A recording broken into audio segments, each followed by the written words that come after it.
Hoy,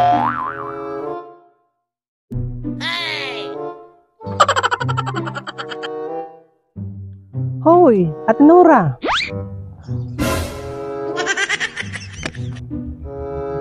Nandiyan ka pala. Ako may tatanong sa iyo, Ate Nora.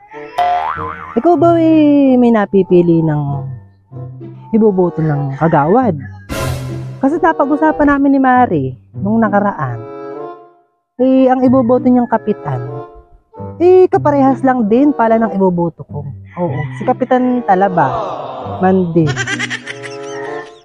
Sa kagawad, Ate Nora, wala pa kaming napipili. Pero meron na din kaming napupusuan. Mga 4. At nagbigay din ng relief dito nung may baha.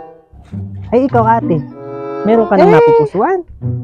Alam mo, Susan, pag ikaw naman pipili din lamang ng kagawad, di syempre yung pipiliin mo, yung kagawad na alam mong sa bandang huli ay sasamahan ka sa hirap at ginhawa. Ganun lang naman ang pagpili ng mga kandidato. Kaya ibig ko lamang sabihin, pag ang mga kagawad pupunta sa ating bahay-bahay at namimigay ng mga kung ano-ano, huwag mong perming babasihan kung anong mga naiibigay nila pag oras ng kampanyahan. At ang mga tatakbo ng mga ganyan, kahit saang sulok ng barangay, talagang tayo pupuntahan yan. At syempre nangangampanya.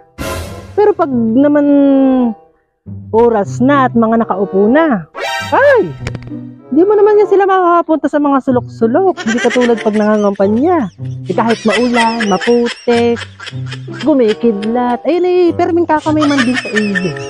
Kaya pag ikaw ipipili, piliin mo yung talagang alam mong karapat-dapat.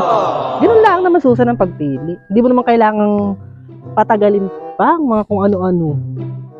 Ganun lang ang susan. Man din, Ate Nora. Pag nga nangangampanya nga ang mga tatakbong mga kagawad, kahit saang sulok ka pa ng lugar, basta kanilang nasasakupan, kahit bumabagyo, umuulan, talagang makikipagkamayan sa iyo.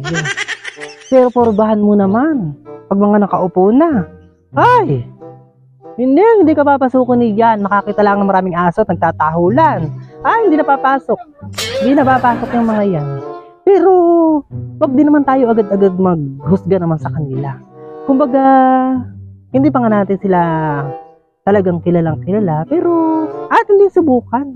Bago natin pulaan, atin subukan. At malay mo, ang maihalal ay talagang tapat sa kanilang mga sinumpaang tayo tutulungan. Tsaka hindi naman sa lahat ng oras, ate, tayo hihingi ng tulong. Kumbaga, lagi lang tayo nga sa kanila pag kailangan natin ng mga ganyan-ganyan. Yun lang naman ang ating hinihingi, yung mabilis ang aksyon, hindi yung kung ano-ano pang mga hinihinging papel, mga text. Ganun lang naman, Ate Nora. At ako may napipili na pati. Ayan na nga, paparating na nga si Kagawad Emily. Ay, ating kawayan at baka tayo bigyan ng pamerenda.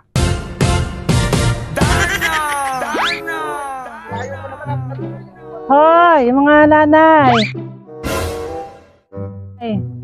Kagawad Emily po.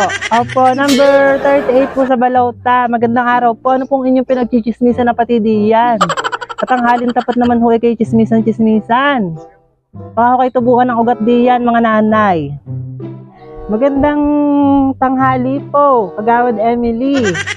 Init naman ho ng inyong pagpasyal at parang kayo ay solo naman. Kayo ba'y nangangampanya? Pero kayo mag-alala. Kami lang ay pamirendahin nyo ng RC. Makakaasa ho kayo na hindi namin kayo mamarit. Hindi pa ako nangangampanya, mga nanay. Ako po ay naglilista ng mga marites na walang katigil-tigil na magchismis at magbuo ng mga kwento na hindi naman totoo. At isa ho kayo doon. Tanghalin tapat, chismisan kayo ng chismisan. Magsiuwi ho kayo sa inyo at magsipaghugas ho kayo ng pinggan. At nakakatulong ho kayo sa inyong pamilya. Hindi yung chismisan sa kayo ng chismis, nanira na kayo ng nanira. Aba, walang tek. Darna!